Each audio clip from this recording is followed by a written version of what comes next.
There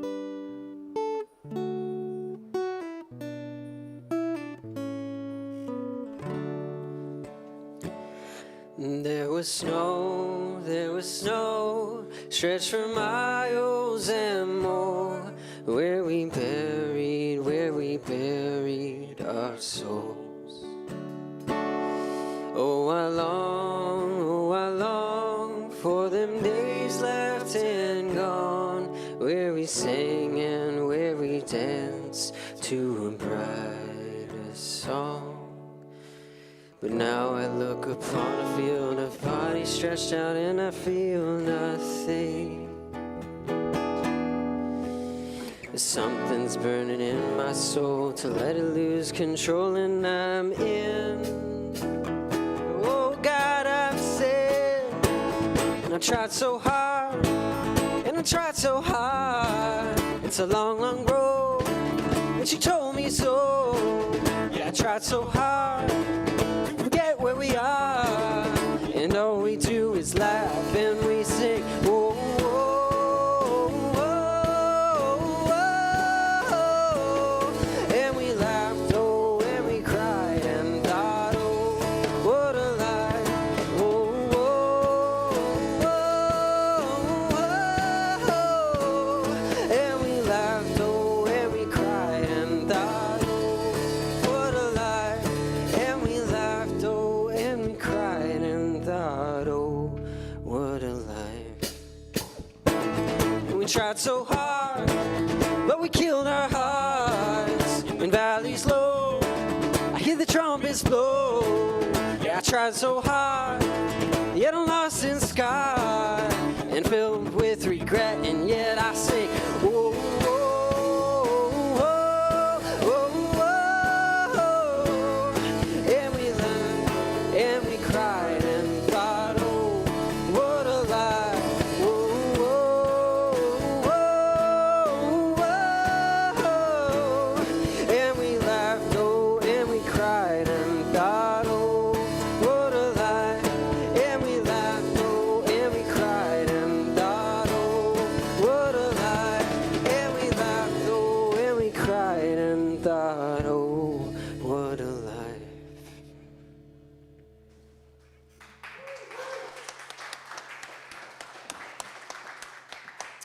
We laughed and we cried and we thought, oh, what a life. We might say a meaningful life. Even if you believe that life is full of meaning, but you do not love, you cannot help but experience life as meaningless.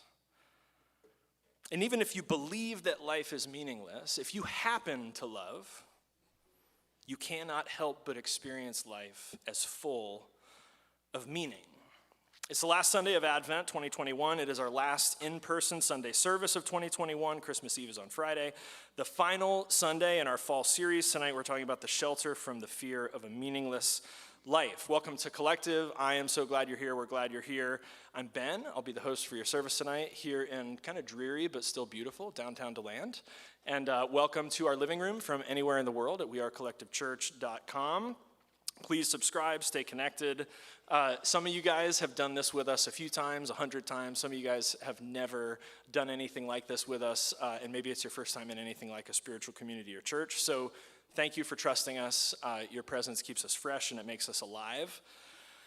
I hurt somebody this week. That's tough, right? Somebody that I really care about, somebody that I already have like not a perfect relationship with. And it was because I was thoughtless. I was inconsiderate. I got caught up in other stuff. And they brought it to my attention, and they were right. And I had to apologize. I had to accept the fact that I hurt them. And that trust had to be rebuilt again. And that sucks, right? That's a bummer. That's just a rough part of being a person. And that's also called a relationship. And that's how you get from here to a meaningful life. And so me and this person are finding ways, we're gonna have to find ways for me to be forgiven, for us to move on. It reminded me how grateful I am to have you guys in my life, because I've hurt you all, I've let you down. I've done things and said things that weren't cool. They were thoughtless, they were inconsiderate, and you guys are still here. And you're okay with the fact that I'm not perfect. I think that's grace. or whatever it is that's real. That's real life, that's authentic, and so I appreciate it, and you guys. So I guess I'm just glad to be here doing this together with you all again. I love you all. So let's begin by bearing witness to the courage it takes to gather. We want to honor that courage with belonging. So whether this is your first time or you've been here for a long time, you belong. You could look around at the people around you. You belong. The people around you add value, and everybody's equal. Your presence makes us who we are. Welcome. We're not here to be religiously entertained, but to do good work, spiritual formation. For us, that means making a good life as good people. Thanks to Kenny, who's with us to help host tonight. Thanks to Brooksy. Thanks to Brandon for filling out the house band, and everybody that helped to make it work. Thanks to Mary and Lily and everybody else. We all are Collective Church. Would somebody like to come and grab the mic on the couch and remind us what that means? We need somebody to read the community statement. It's not going to happen if somebody doesn't do it. This is that kind of church. Sorry. It's not a show. You have to participate. Dan, I'll do it. Fine. I put on a fedora. I guess I'll read. Click the on button and you should be golden.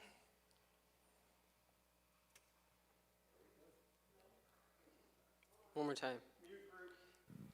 There you go. You're good. Cool. There it is. We value highly the metaphor of journey. We're different people from different places and backgrounds, representing an intergenerational community, and we've traveled different paths. So we agree not to make assumptions about the person across from us, next to us, or in conversation with us. We challenge ourselves to be sensitive, knowing this community includes a diverse group of people, from lifelong followers of Jesus to people who are just now open to the idea that God might exist. We strive to avoid offense, ask good questions, articulate and explain our responses. We don't assume fluency in Bible, spirituality, or church language, because we believe that the message of Jesus is not for Christianity, but for humanity. So we do everything in the spirit of love and grace. Thank you, Dan.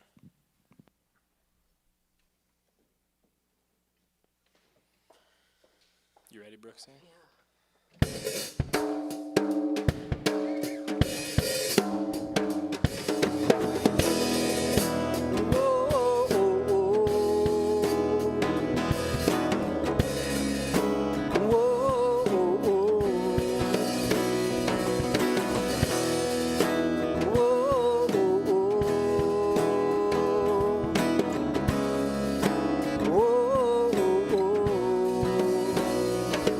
Travel different paths.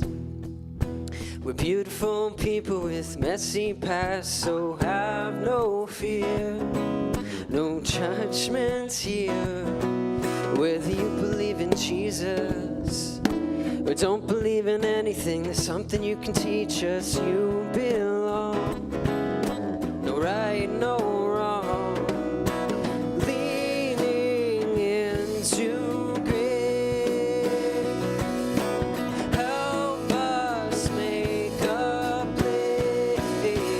an open table where no one's turned away. We'll love without why, and no one has to hide. Finding God in people, sharing hearts as equals. The good news is on your side.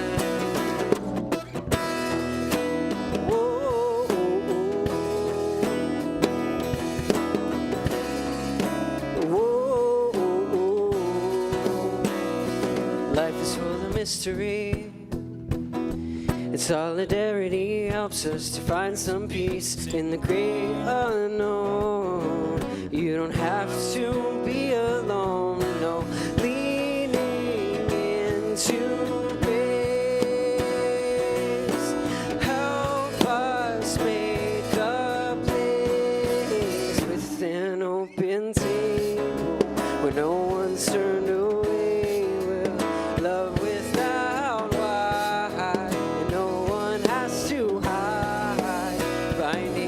God and people, sharing hearts as ease, where you are held in light, and good news is on your side. Oh, oh, oh, oh,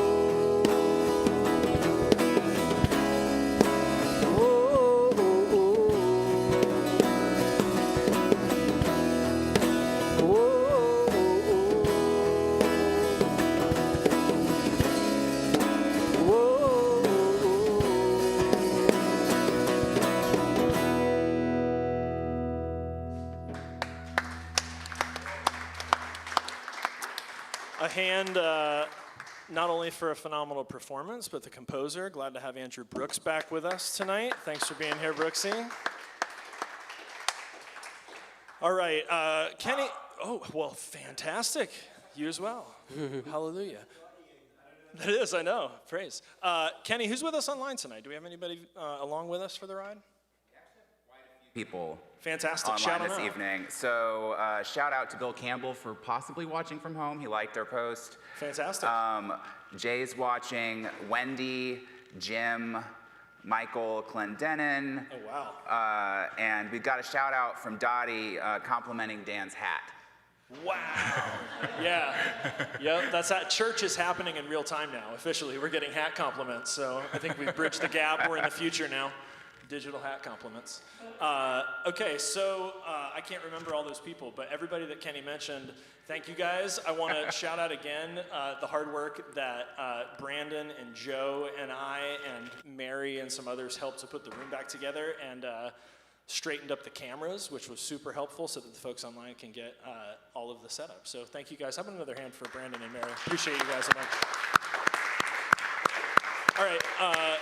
That is who is online. We're going to talk to who's in the room and specifically figure out who these people are. We're going to chat with each other. We've been saying every week it's hard to build a movement if you don't know who's in it. And so part of the way we get to know each other is to chat a little bit. So this week, we're just going to do a quick 3-minute check-in. What felt deeply meaningful this week and why? And what felt less than meaningful this week and why? Pretty straightforward. I didn't say it was going to be easy, but it's simple. So dive in. You're going to get 3 minutes or ish, something like that. You can make a new friend if you want. If you just need to be by yourself, feel free to reflect on your own. Take about 3 minutes, and then we're going to get into it. Go. Talk to each other. Be kind.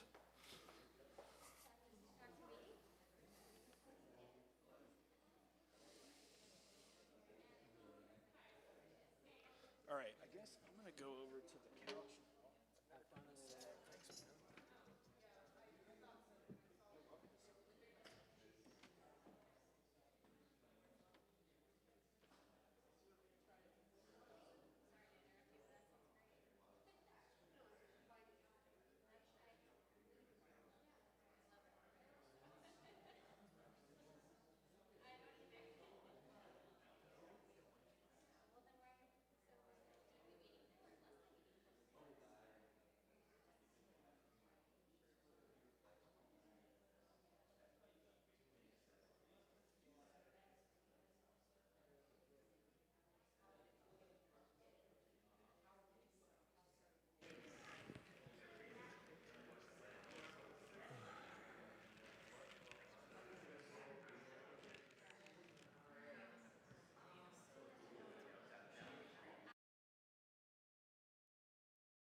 All right, somebody, you guys can shout them out in just a word or two. I know that didn't feel like enough time.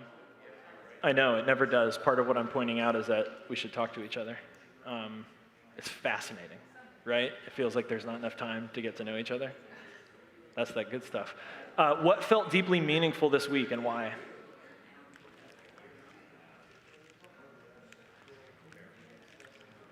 Nobody knows. They're asking others for the answers. They're like, what should we say? Kenny's got one. Give it to us. Couple answers from Oh, the online community. They're working. Yes. So, If you're just joining us tonight, there's a full house online. 2 seconds. To the online community, we realized that the technology that lets you guys see the slides that we're seeing is not working. Brandon has asked Santa Claus for a new piece of gear once he figures out what it is. But you're not going to be able to see the questions, which is a bummer, but we want to let you know that we know that. We'll get it fixed. But thank you for being online with us. We've got a great group online. What do they have to say, Kenny? So Wendy says what was meaningful this week is that she went to her boss's 50th birthday party last night. Wow. And she gave a little speech about how important everyone there was to her, and it was very touching. And then Jay said that connecting more deeply with a loved one was very meaningful for him this week, but what felt less meaningful was spending time on YouTube because of a lack of And everybody options, said, due to some foot problems. okay. Yeah. Also, shout out to Peggy Fox. She's watching from Spokane. Hey, Peggy. Anybody else? What felt meaningful in a couple words? What felt less than meaningful? Yeah, Jeff. It sounds really petty, but I went to a work party and we were supposed to do Secret Santa, and my Secret Santa didn't show up, so I didn't get it. Let me ask you a favor, just in case, there might be anyone else in the room who feels the same way but doesn't want to feel petty. Maybe not that intro next time. It can just be this hurt. It does feel petty. Okay, well, Yeah. I get it. Thank you. What felt meaningful, less than meaningful this week? Yeah, Marianne. I like to start my day with sitting outside.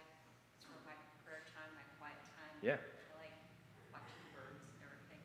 So that's always very meaningful, and without it, I feel like I miss something in my day. Yeah. And then the less meaningful would be, Christmas is on Saturday, so it's like rushing around trying to do all the last minute things that you might not really want to do, but you still kind of have to do. And Yeah. you're wondering wise, but you're going through the motions, Oh, and that's less meaningful. yeah. Yeah. And honestly, I totally get what you're saying. I don't feel like I'm captive to the Christmas thing, but I still feel like I'm just busy. There's just a lot of the little stuff that has to get done. Bill. Less than meaningful? That's not nice.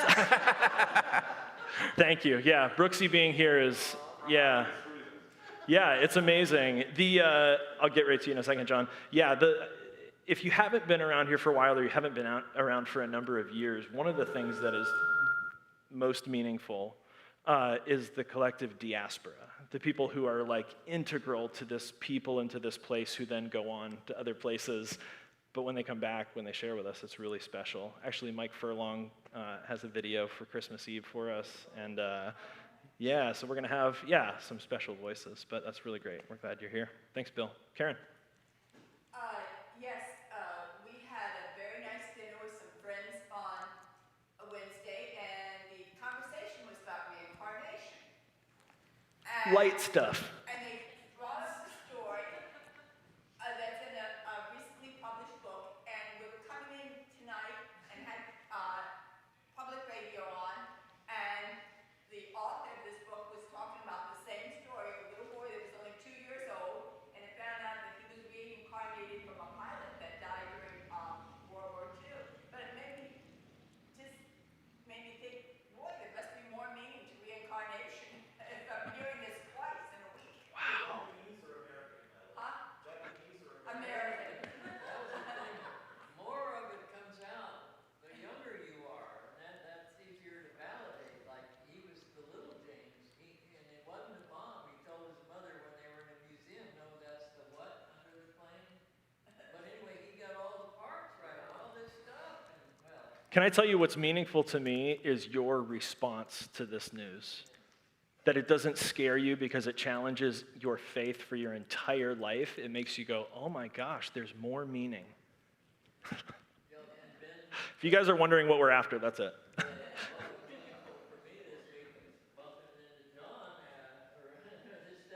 Yeah.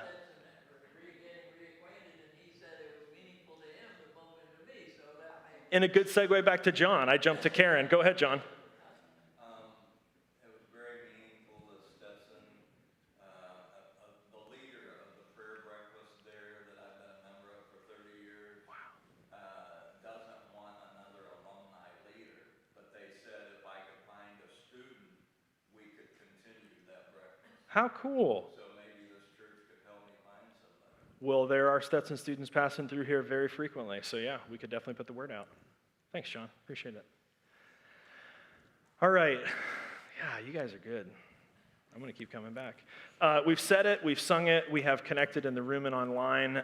If you were the kind of person who wanted to take the next step and practice with us during the week, on a usual week, not the week before Christmas, but how would we practice together, Kenny? It all starts with an email. So you can subscribe and select the rundown by visiting the website, and you can also check your preferences. Then the weekly rundown becomes your custom dashboard for practicing together. These last 2 weeks of the year, we want to ask you to breathe a little deeper and be a bit more present. So our schedule is slowing way down to do Christmas Eve big and prepare for a really significant new year. So our usual events this week are mostly canceled. So no yoga on Monday and no collective cares this Thursday, though I think Dan might be hosting something at his house. So he can't quit.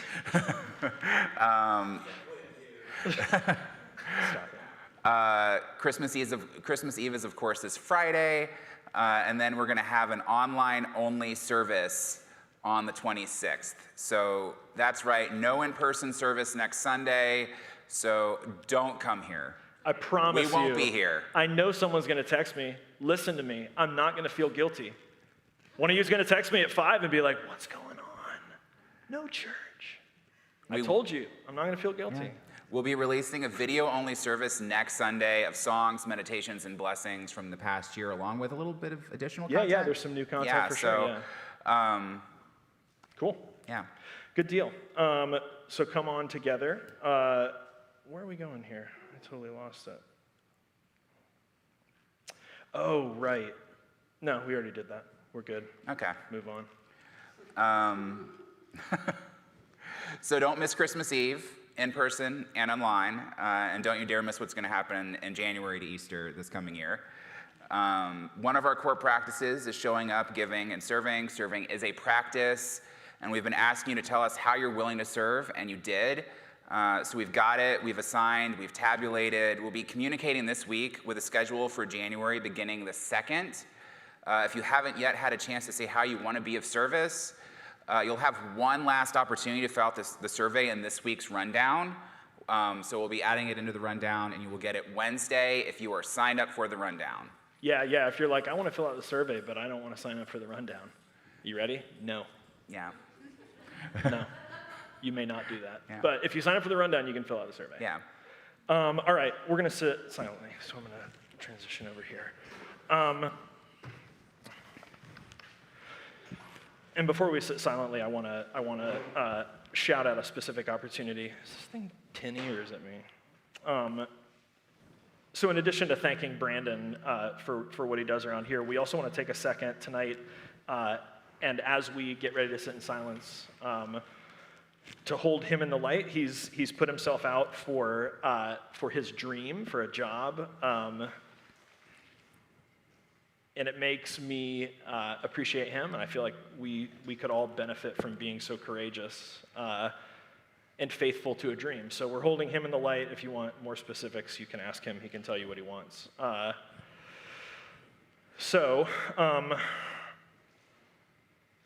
In a second, we're going to sound the singing bowl, and we're going to ask you to join us. Man, this feels so good. We're going to sit silently for a few minutes and gently return to our attention to God, to the true self, the ground of being. If that feels like the center for you, or if it feels like emptiness or anywhere in between, the invitation is to sink into that. We want to breathe and listen as if our senses are searching for something. Breathe and listen as if our senses are searching for something. And as we sit silently, we know that our mind will wander. The invitation is to return gently to your breath without judgment. Just notice, come back to your breath. You can use this awesome drone footage that Brandon has been making and supplying all year. You can use that as best serves your sense of reflection to survey your inner landscape. May the silence allow us to contemplate what we want the ceremony to accomplish for us. Humility, spiritual rebirth, strength for what lies ahead, relax. It's all right.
All right, take it slow as you come back into the space, into your awareness. Keep in mind that you can take that with you. You can sink into that anytime you want this week. Just return to your breath. We've got a reading tonight from John 1, Would anybody like to read the Bible? That's a weird thing to say in public anymore, right? Anybody want to read the Bible together? Yeah, Jess wants to read the Bible together. There's always one. Yeah, it'll be on the screen. And actually, I think, Brooksy, we're going to play music after this, right?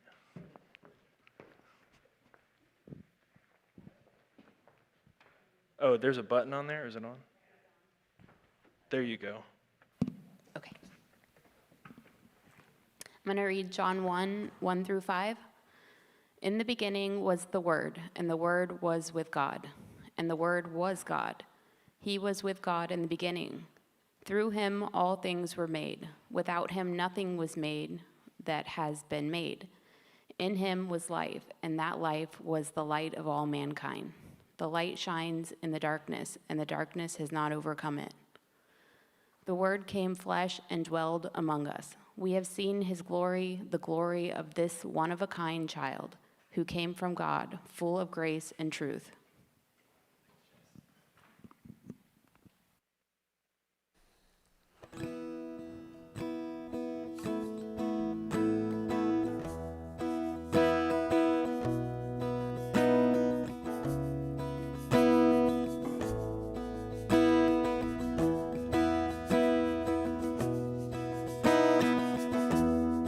And every day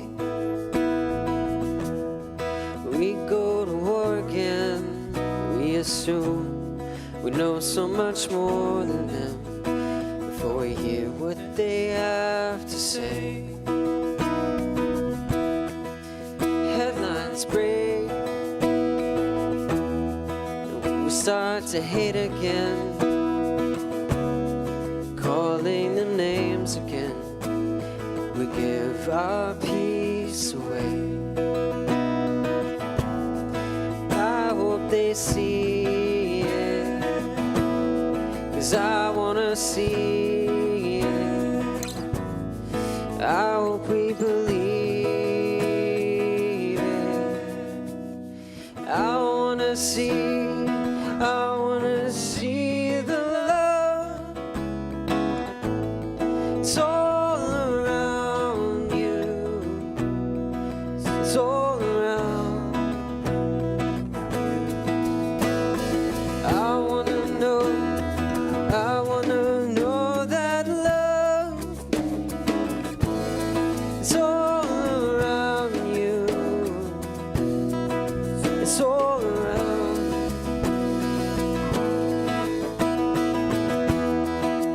Day by day, hope fades away, and then we know that there is pain again. Cannot medicate. Learn to feel, learn to begin again. Open our eyes again to see our brother's pain. I hope they see it, 'cause I wanna see it. I hope we believe it. I wanna see the love. It's all around you. It's all around. I wanna know that love. It's all around.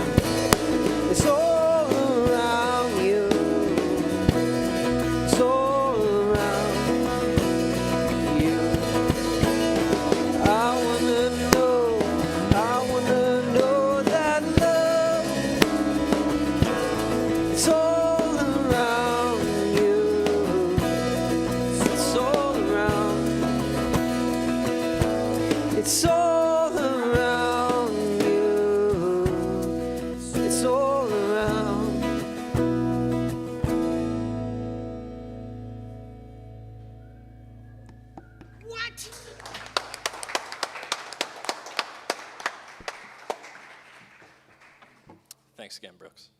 Thank you.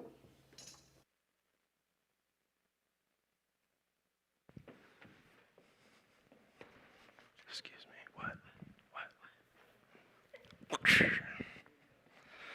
How about a sermon, shall we? Well, you're getting one anyway. I don't know what you came for. I mean the music, obviously. Clearly.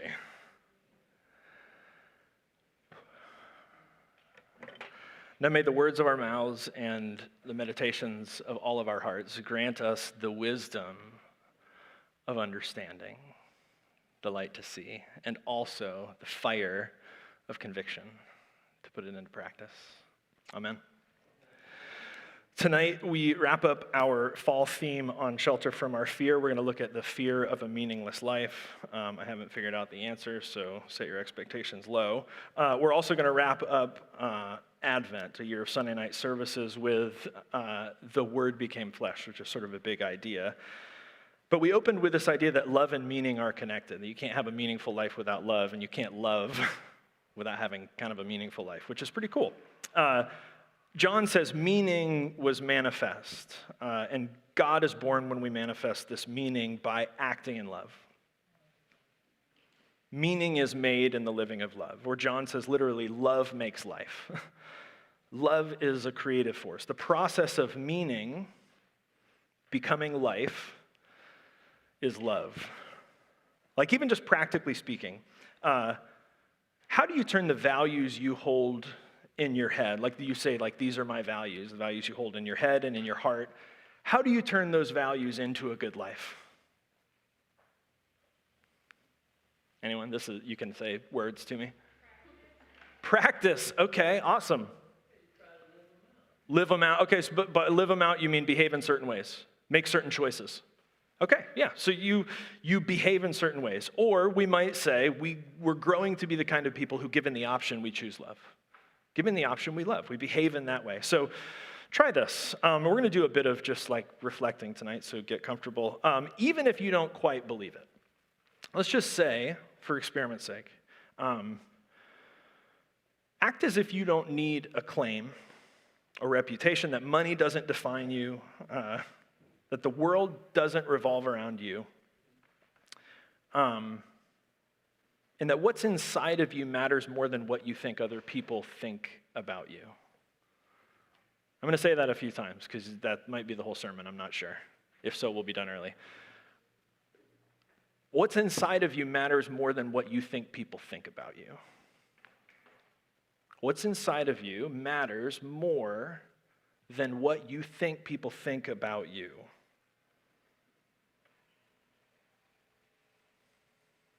Do you believe that?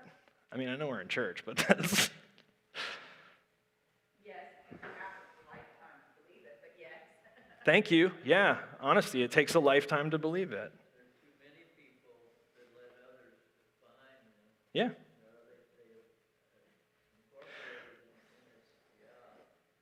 Well, and however we get there, the question is, I love this, I can't remember what it is, it's in the Bible somewhere, but Jesus is ready to heal somebody, and he says, do you want to be well? I mean, what a great question. Like, we could talk till we're blue in the face about how we get there, but do we want to be free of that?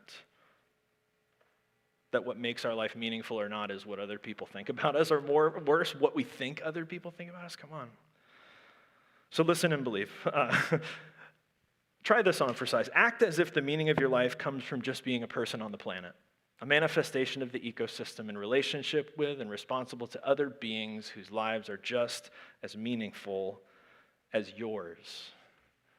I think that's a picture of like a pretty integrated life, a healthy community. We might say the Word becomes flesh. Meaning, logos becomes life. What would it feel like to act as if love was not a labored choice, but kind of like the ebb and flow of breathing? That it would get to be easy like that. I mean, this is like, you know, I've been doing some of this stuff in the last year. Like, I'll find myself in a situation. I'll be like, what would a non-dramatic person do? A non-dramatic person, right? So, what would our life like? Let's say we can't do it, right? Let's all just admit we're going to be failures. But what if we just acted like we were safe? What if we just acted like we were free? What if we just acted for a little while like we were loved? And just to see what happened. Okay, look at your left hand. I'm just going to do 5. But you're going to have to say it with me, though. So number 1, and you can unfold them, you can fold them down, however you want to do it. It's your hand, it's your body. Consent. Number 1, I'm going with the thumb first. Financial security is an illusion. Say it. Financial security is an illusion. Finally got that cult we've been wanting. I know, Freddie missed it. Oh, the night we became a cult and Freddie wasn't here. We love you, Freddie. Reputation matters less than being genuinely known. Reputation matters less than being genuinely known. The love of power corrupts, the power of love liberates. Love of power corrupts, liberates. Whew, this is a tough one, so just read it first. The codependency embodied by the fear of letting people down has never been a part of the recipe for happiness. Embodied by the fear of letting people down has never been a part of the recipe for happiness. All right, one more. You ready? Somebody's like, I'm out of fingers. Sorry, you only have 4 fingers. I'm sorry you didn't know that too. Believing you need to be sure of what is going to happen next is also a sure way of knowing that you will never discover anything new.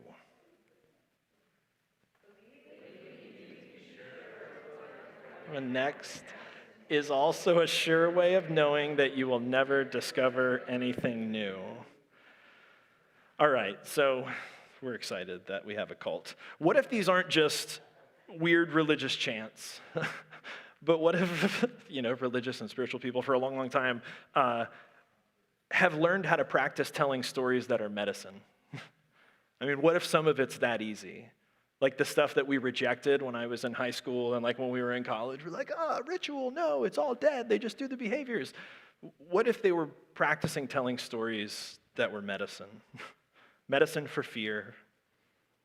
Medicine for the poison of the stories we're already telling, right? Stories aren't neutral, and most of you guys aren't telling neutral stories, right? You're telling pretty shit stories about yourself most of the time. And this is an invitation to tell different stories, to tell stories that are medicine instead of stories that make you afraid. Because stories begin just as words. They begin as meaningless words. They're just alternative stories to the stories that we're telling, these less generous, scarier stories. But what would happen if each of these stories, each of these alternative words were practiced? What if they were lived, like you guys said? What if you lived them out? What if they became flesh?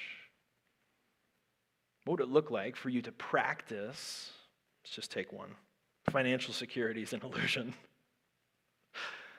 What's the practice that goes with that, right? Typically we're like, come to church, we'll teach you to pray to have enough money. No, what's the practice that goes with financial security is an illusion? I don't know yet, but that's what we're doing here, so join us. What kind of world would we create if we lived like this? What would it look like? I think it would look a lot like love. I think it would look a lot like learning to love ourselves maybe for the first time. And because of that, understanding what it is to love another person, maybe for the first time, instead of to be in a transactional capitalist relationship with them, to love someone else for the first time. And then in learning to love yourself and in learning to love someone else, then you can imagine a consciousness that exists in a communion of beings, that we could have a sense of connection to each other and relationship with each other at that depth. And I know that that's a tall order, but it's Christmas. So I wonder, whichever of those things has jumped out at you, each of those sort of alternative stories, I just invite you to reflect on how it's true in your experience. Because I think despite we've made a lot of progress, and we don't, especially as we move into the end of the year. We've made progress. And despite we've got less violence, we understand the human body than we ever have, we understand mental health better than we ever have. Human rights is doing okay. We could get better. We're communicating around the world. And these points of progress outweigh the challenges, but the challenges are real. The challenges are very real. The dominant culture tends to ascribe value to things like money and power. And so there's this constant tension between what the dominant culture and the economic systems value and what nourishes the soul. That's Gareth Higgins. He wrote this book that we've been looking at. He says there's a constant tension between what the dominant culture and economic system values and what nourishes the soul. Few examples. Addiction to money conflicts with being content with enough and seeing time as more important than things. Obsession with idealized beauty collides with learning to live satisfied and delighted with the body that you actually have. I know, everyone's like, I thought we were going to talk about Jesus. Leave me alone. Oh God, this one stings so hard. People-pleasing. People-pleasing may create obstacles to true friendship and knowing who you are. It does. Jesus, it does. Public awards and accolades and social platforms are not vital measures of what it is to do good work with integrity.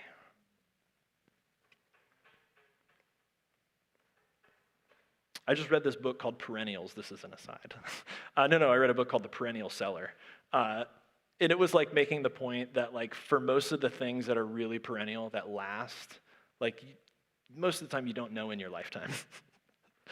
Right? Like if we make something like the world has never seen, probably we'll be dead before anybody realizes it. But that's not why we're here, right? We're not here to be recognized. We're here to do good work with some integrity. All right, conquering and consuming do not compare with the gift of opening to the other. So what does all this mean? What are we saying? We're asking in Advent, how is God born in the world? How is God born in us? And what we've learned, our truth experienced in this community is that meaning comes most from a sense of connection to the whole. The community of human beings, the grace of an ecosystem that permits us to be here, that feeds us, the higher goals of things like vocation and the common good and the neighborhood. God for us is born in that connection. And when that connection is diminished, we feel a sense of emptiness, or we wonder if anything matters at all. Or we might say when love and connection are diminished, meaning is diminished. How many of you would say that in one way or another, connection was diminished for you in the pandemic? Not that we're out of it, but in the last 2 years, Katie's already with me, but is there any other hands in the house? Katie's like, okay, so all of us. No pressure. If you didn't, you don't have to raise your hand. So this pandemic came. Everybody felt, not everybody, some people didn't, but most people felt a sense of diminished connection because of the inability to be in physical space with other people in physical space. And when something like that happens, it's not in your face, but part of what we learn in a season like this is that money and power and reputation don't equate to meaning. If you lack money and power and reputation, you're actually, in many cases, better off. You've got fewer obstacles to meaning than people who have too much power and don't know what to do with it, too much money and don't know how to give it away, or whose sense of selfhood is wrapped up in, again, what other people think about them. They don't know who they are, so they're desperately trying to be who they think people want them to be. So regardless of power, wealth, reputation, the answer to the fear of a meaningful life is to be of service to the world, to give your gifts to the world. We talked about last week receiving the gifts of the world, specifically the ways that we have and want to continue to receive the gifts of other religious traditions, practices. Tonight we're talking about what it means to give our gifts to the world, that's where meaning comes from. Because if we learn to share our gifts with courage and creativity, no matter how small they may seem, and even if you don't have letters after your name, even if you don't have a ton of money in the bank, you'll find meaning everywhere if you're giving yourself like this. We said at the beginning, if you choose to act in love, if you act in love by sharing your gifts, you can't help but have a meaningful life. Meaning comes from that connection, and interdependency. And these are connection and interdependency, maybe religious or psych kind of words for love puts us together as people. Love puts us together as people. What we need is a connection to a whole, and love is that technology. It makes values, it makes meaning, life. Now, good news, bad news. Our guy dies at the end. Right? Where'd it go? Body and blood. So we know our guy dies at the end. The discovery of life's meaning doesn't just risk failure. It probably depends on failure. Or at least being willing to be thought wrong, or to be thought a failure, or to be thought weird by other people. All right, so 2 simple ways not to be afraid. Again, easy. No, not easy, but simple. So the first one, what is yours to do? And then you got to do it.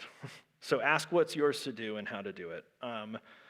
There are billions, I don't know how many there actually are, because we have time crystals now. There's probably trillions of choices on the way that leads either to a meaningful life or not.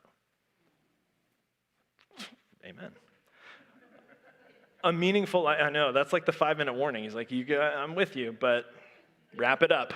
Wrap it up. I think we all, and we would use different language, depending on what's going on in our lives, we might focus on different things, but I think we would all agree that a meaningful life is recognized in a life of purposeful service to the common good, inhabiting the kind of community that invites our unique gifts to flourish and helps us to meet our needs and to help other people meet their needs. Unfortunately, many people never discover really what they're here for, what their contribution is supposed to be. They never find clarity about how it is that they can and should serve in a community, where and among whom the idea is that we would most thrive with a group of people. And it doesn't have to be this way. So let's just start very simple. You already know these answers. Who do I love to be near? How can I be of service? Who do I love to be near, right? Don't make it a headache or you're not going to want to do it, right? Because Jesus says love your neighbor, but he also says love your enemy, but don't start with the enemy, right? Who do you want to be near? How can you be of service? Now here, this is tough, and this is going to be tough for some of us to hear, me included. I want you to acknowledge that the question is not, how can I make them want what I want to give them? Right? That's a different question than how can I be of service? Not how can I make them want what I want to give them? Right? Because a lot of times we start with what we want to give. I've got this great gift. I think it would make you so happy. Let me convince you that this is what you want. That's not the same thing as how can I be of service? What is it that you need? How can I be of service? So here's the fast track. This is the giveaway. Your mission is to heal yourself and others through being of service, honoring the ecosystem, your neighbor and yourself, and devoting yourself to love. It's the best summary of the Hebrew Bible I could figure. So I think that's what it means to turn your words, your values, your meaning into flesh, into life by loving service. And you get to figure out what that looks like. There's 1,000 specifics of what that looks like. But the idea is, as you're living into it, you get to figure out what the meaning is of your life and who you are. All right, one more. This is the most fun way. Another fun way not to be afraid of meaninglessness. Feast. Feast. Bonus, you guys came at the right time. Next week is one of the 2 biggest feast days in all of the Christian tradition. Friday. Well, Saturday, I guess. What day is it? We're going to celebrate Friday, but Saturday is the big day. But it's also one of the biggest feast days in our country. So if you're even open to the idea that feast might be antidote to meaninglessness, this is a good time of year, so you should put your ice skates on and come play. The writer of Ecclesiastes explores all the wisdom and all the pleasure and all the success and all the world has to offer, and he says that it's all meaningless. He says it's all vapor, it's all vanishing, it's all mist, hevel, chasing after the wind, and even though he says everything's meaningless, he always comes back to this refrain, eat, drink, and be merry, for tomorrow we die. Right? Meaningless, meaningless, meaningless. What has meaning? Feast. Feast, human connection. Wow. The Bible was doing death positivity even before collective. And we laughed and we cried and thought, oh, what a life. This is the work of faith, making meaning of life. And one of the most popular technologies for doing this throughout human history, not just in the Christian tradition, one of the most popular technologies for making meaning in life, good life and bad life, when it's amazing and when it's shit, is have a feast. Because it's all passing. It's all impermanent. Whatever you have, it'll be gone. Whatever you don't have, maybe you'll get it, maybe not. The invitation is to be here now. And what better way to do that, to anchor you in this moment, than to break bread and to drink together and to be merry? And it's not, I mean, often, like in the church, we have this, and especially in Methodism, actually. Is this thing on? Temperance, right? Temperance. Because people get rowdy sometimes when they feast. But that's what we're talking about, where we laugh and we play and we catch up and we throw down and we eat and we drink and we be merry. My Hebrew professor, Dr. Candy Queen Sutherland, she taught me about feast. She taught me about feast in the classroom. And then at the end of the year, she's like, come over to my house for the year-end religious social. And where there used to be a porch on their house, there's now a full-scale replica German beer house in their real house. That's right, beer house in their real house. Because she and her husband, Dixon, they taught religion at Stetson for 30 years, they understand feast.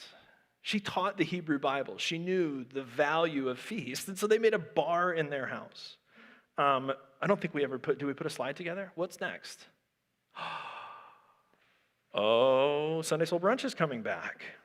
Easter Sunday. The point is feast, right? This is a technology that we've played on for like the last 4 years. We're going to have a guy named Chief Cherry. He's a dude that played the wedding that I did last weekend. 11-piece, like jazz, funk, fusion. If you swing, if you don't dance yet, you will. And what do we say? I mean, this is it, right? This is the deepest theology of collective as far back as some of our stuff goes. We say this every time. Good food, strong drink, and meaningful music set the table for conversations about the things that matter most. I mean, that's the definition of feast. And it's not just a damn good line. It's actually good theology. In a moment, we're going to come and receive this good gift, the Eucharist. This is a meal symbolizing the open table and the humanity of God in the body of Christ. Our hope is that this table opens us all to the vulnerability that it takes to feel more loved and to be more loving. This is good news for us and for the world. The table is set for us and for all people, and no one will ever be turned away. Come, let's share with one another this meal and these words, receiving love as one, being love as many. When you're ready, come.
On your own, you were never alone.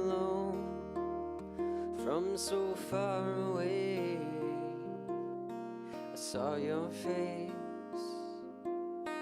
see a light, but can't stop the taste. So I suffocate from holding tight. I wanna hold you tight,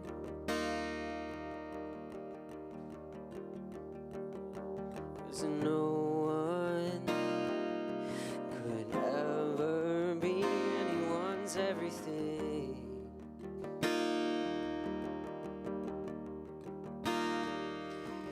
Freedom is sunshine and the change, it's in the rain. It's in the rain. So here we go into open skies, to all unknown. 'Cause no one could ever be anyone's everything.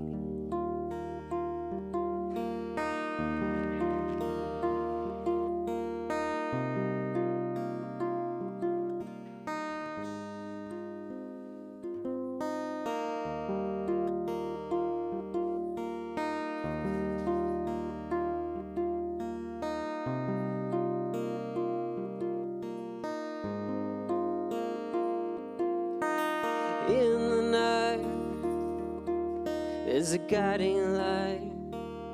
It follows through the pain to a better way.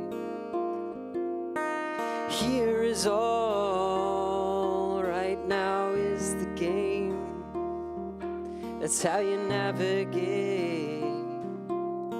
Take up the call. Oh, won't you give me a call?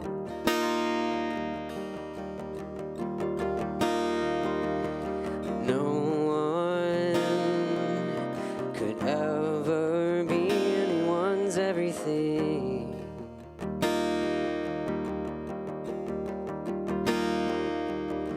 Freedom is sunshine and the change, it's in the rain.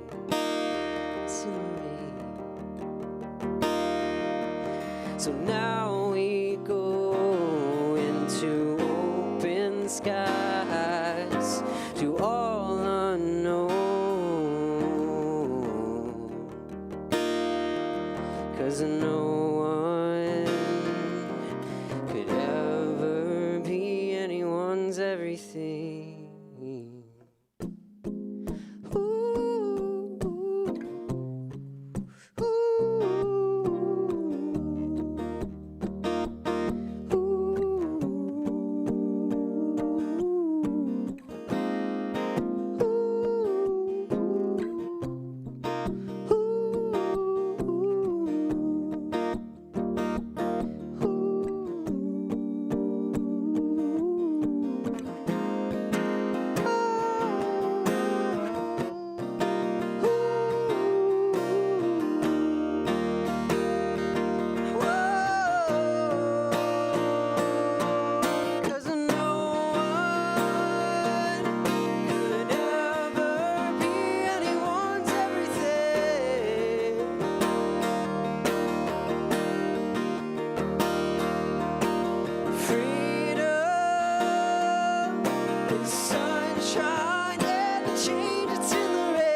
everything.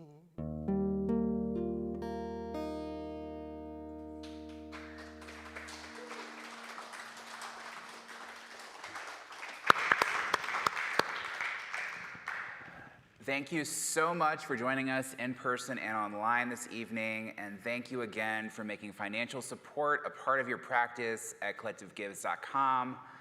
You can make your plan to stay connected with us at wearecollectivechurch.com. Update your preferences to customize your engagement. If you're willing to share what you've found and make it easier for others to find it also, give us a review on Facebook or Google.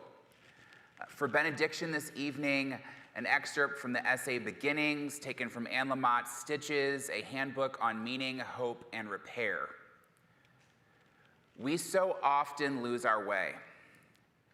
It is easy to sense and embrace meaning when life is on track, when there is a feeling of fullness, having love, goodness, family, work, maybe God as parts of life. It's easier to navigate around the sadness that you inevitably stumble across. Life holds beauty, magic, and anguish.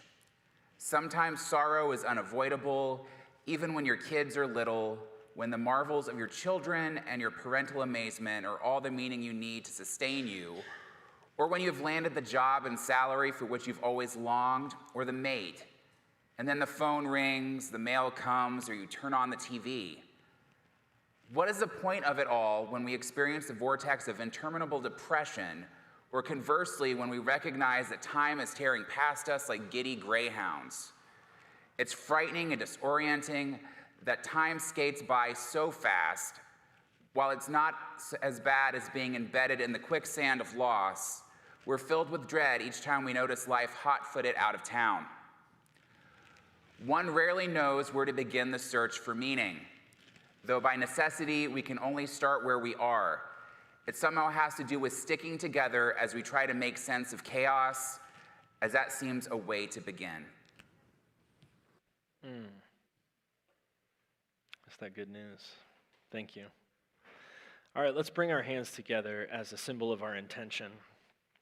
First to our foreheads for clarity of thought, to our mouths for clarity of speech, to our hearts for clarity of action, so that in all that we say and do this week, love would be our first thought, our first word, and our first deed. Grace and peace. Please feel